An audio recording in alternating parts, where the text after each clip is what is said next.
Karibu Tabora, karibu Toronto.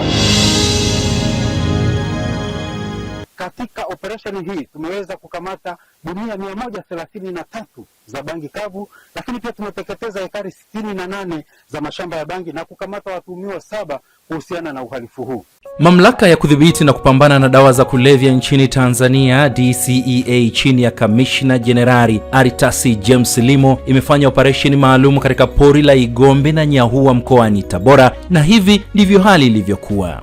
Tulifanya operation katika pori la Igombe River lililopo katika wilaya ya Uyui pamoja na Nyahua lililopo katika wilaya ya Sikonge. Katika operesheni hiyo ilikuwa ni maalum kwa ajili ya kuteketeza na kubaini mashamba ya bangi yaliyopo katikati ya pori hizo baada ya kupata taarifa za kiintelijensia kuhusiana na uzalishaji wa dawa za kulevya katika mkoa wa Tabora. Katika operesheni hiyo tulikamata gunia 133 zilizokuwa ndani ya pori hilo, mapori haya mawili ambayo tulifanya operation. Lakini pia tuliteketeza ekari 68 za mashamba ya bangi zilizokuwa zimelimwa katikati ya mapori hayo na kukamata watu 7 kuhusiana na uhalifu huo. Kwa hakika intelijensia kubwa imetumiwa na mamlaka hii katika operesheni hii, kwani mbinu iliyokuwa inatumiwa na wahalifu hawa kuficha bangi hii kwa hisia ya kawaida isingekuwa rahisi kugundua na kutilia shaka kama mamlaka hii ilivyofanya. Mnajua wanafanyaje? Inajengwa nyumba ya kawaida slope, inawekewa dari kama hii ni ceiling board. Sasa ile ni ya tope, alafu wametoboa hapo, wamepanga magunia huko ndani huko, alafu huko wameziba na tope. Sasa sijajua kamishna mlijuaje? Mimi nimeona wakiwa wanayachomoa hayo anayosema magunia 100 hayakuwa yameanikwa hapo, yalikuwa yamewekwa kwa namna hiyo. Kwa hiyo maana yake intelligence yako uliyoitumia kikweli ni ya hali ya juu na tukupongeze sana. Haya mambo hatuwezi kuyaacha. Ni nadra sana usikute mhalifu anavuta bangi na either inawapelekea huko au lazima avute ili afanye kazi ya uhalifu.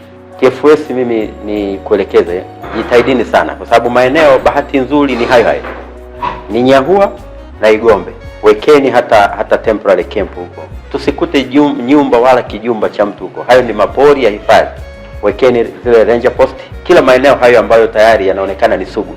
Kwa maeneo hayo ambayo pinpoint, na sisi tutaweka mguu chini kuhakikisha hata kama yakija kupatikana basi sio maeneo hayo. Tulipofika katika yale mapori tulikuta watu wamejenga katikati ya yale mapori.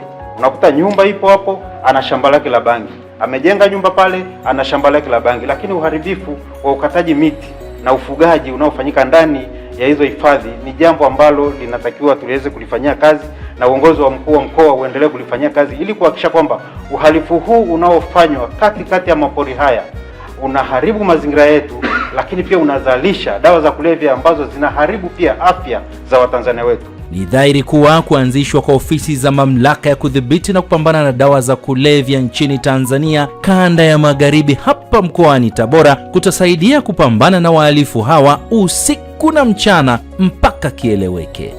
Baada ya kuanzisha hii kanda hapa katika mkoa wa Tabora, tutahakikisha tutafanya operation za mfululizo katika maeneo yote, na wale wote ambao wanalima katikati ya mapori hayo na kuzalisha dawa za kulevya ndani ya mapori na nje ya mapori, tutahakikisha kwamba tunachukua hatua za makusudi kuhakikisha kwamba tunadhibiti huo uhalifu unaofanyika. Kwa hiyo nitoe wito kwa wahalifu wote na wale wote wanaozalisha dawa za kulevya katika mkoa wa Tabora kwamba waache mara moja, kwamba sheria itachukua mkondo wake kuhakikisha kwamba tunachukua hatua za kisheria, tena hatua kali kabisa, kuhakikisha kwamba tunawakamata wote wanaohusika na uzalishaji huo wa dawa za kulevya katika mkoa wa Tabora sambamba na nchi nzima.